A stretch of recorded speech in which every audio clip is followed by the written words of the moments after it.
मी रुपाली पाककलेमध्ये तुमचं खूप खूप खूप मनापासून स्वागत। पोहे खाऊन जर कंटाळा आला असेल तर आज आपण बनवूया झटपट होणारे एक पोह्यांचा वेगळा नाश्ता। तर आपण आज बघणार आहोत सुशीला पोहे। हे खायला अतिशय टेस्टी लागतात आणि शिवाय हे झटपटही होतात, त्यामुळे बनवायला अगदी सोपे आहे। व्हिडिओ सुरू करण्याआधी तुम्ही जर माझ्या चॅनल नवीन असाल ना तर चॅनलला सबस्क्राईब करा आणि बाजूची बेल आयकॉन पण जरूर प्रेस करा, जेणेकरून मी जेव्हा पण नवीन व्हिडिओ अपलोड करेन त्याची सर्वात आधी नोटिफिकेशन तुम्हाला पाहायला मिळेल। तर चला मग आजच्या रेसिपीला आपण सुरुवात करूया। इथे मी साधारण 2 ते 2.5 वाटी कुरमुरे घेतलेले आहेत आणि सुशीला पोहे हे कुरमुऱ्यांपासून बनवतात। तर हे कुरमुरे आपल्याला स्वच्छ पाण्याने धुवून घ्यायचे आहेत। 1 ते 2 वेळा आपण याला पाण्याने धुवून घेणार आहोत। हे तुम्ही बघू शकता, हे बघा भरपूर असं पाण्यामध्ये असं धुवून घ्यायचं आपल्याला। धुवून घेतल्याने ना कुरमुरेही असे स्वच्छ होतात, हे तुम्ही बघू शकता, हे बघा। तर अशा पद्धतीने इथे मी धुवून घेतलेली आहेत आणि दुसऱ्या भांड्यामध्ये आपल्याला इथे हे पाणी पूर्ण असं गाळून घ्यायचं आहे बघा। पाणी आता अजिबात ठेवायचं नाही याच्यामध्ये, हे बघा।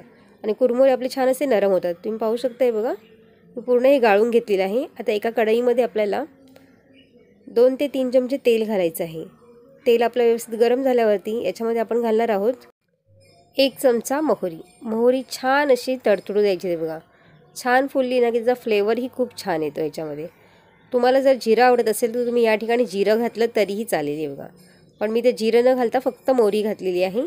आणि ते 2 कांदे आपल्याला बारीक कट करून घ्यायचे आहेत आणि ते घातले आहेत मी ते। हे व्यवस्थित असं परतून घ्यायचे आहेत। आणि त्यानंतर इथे मी शेंगदाणे घेतलेले आहेत, अर्धी वाटी ते शेंगदाणे घेतलेले आहेत। शेंगदाणे आणि कांदा व्यवस्थित परतवून घ्यायचा आपल्याला, हे बघा तुम्ही पाहू शकता, बघा मी शेंगदाणे आणि कांदा असं एकत्र घातलेलं आहे, त्यामुळे शेंगदाण्यांना मस्त असे खरपूस होतात, हे बघा छान लागतात आणि ते खायलाही त्याच्यामध्ये मस्त लागतात। तर त्याचा कलर चेंज होईपर्यंत आपल्याला ह्याला परतून घ्यायचं आहे।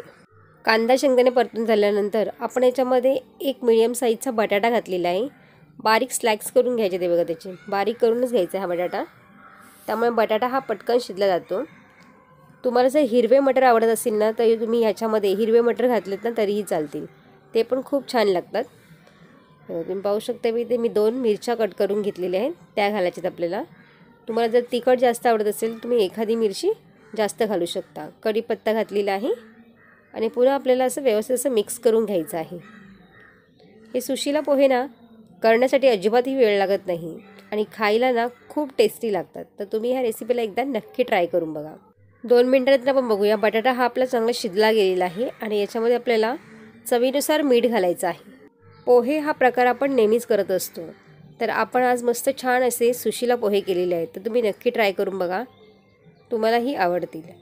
आता 2 मिनटं मी याच्यात झाकण ठेवून दिलेलं आहे, म्हणजे सर्व आपलं हे साहित्य आहे ना ते छान शिजलं गेलेलं आहे बघा। इथे बटाटाही छान शिजला आहे आणि शेंगदाणेही छान शिजले गेलेले आहेत। तर आपण त्याच्यामध्ये घालणार आहोत कुरमुरे आपण छान भिजवून घेतलेले आहेत, हे बघा। आणि 2 मिनटं ह्याला असं छान परतून घ्यायचं आहे। 2 ते 3 मिनटं आपल्याला छान ह्याला परतून घ्यायचं आहे। त्यानंतर आपल्याला इथे कोथिंबीर घालून घ्यायची आहे। कोथिंबीरमुळे याचा फ्लेवर आणखीनच छान लागतो आहे बघा। आणि याच्यावरून आपल्याला छान असं लिंबू पिळून घ्यायचा आहे अर्धा, त्यामुळे खायला मस्त असं एकदम आंबट गोड लागतो। हे पाहू शकता तुम्ही। 1 चमचा साखर जरी घातली ना तरी चालू शकते इथे, पण मी साखर इथे नाही घातलेली आहे। आणि 2 मिनटाच्या ते झाकण ठेवून द्यायचं आहे।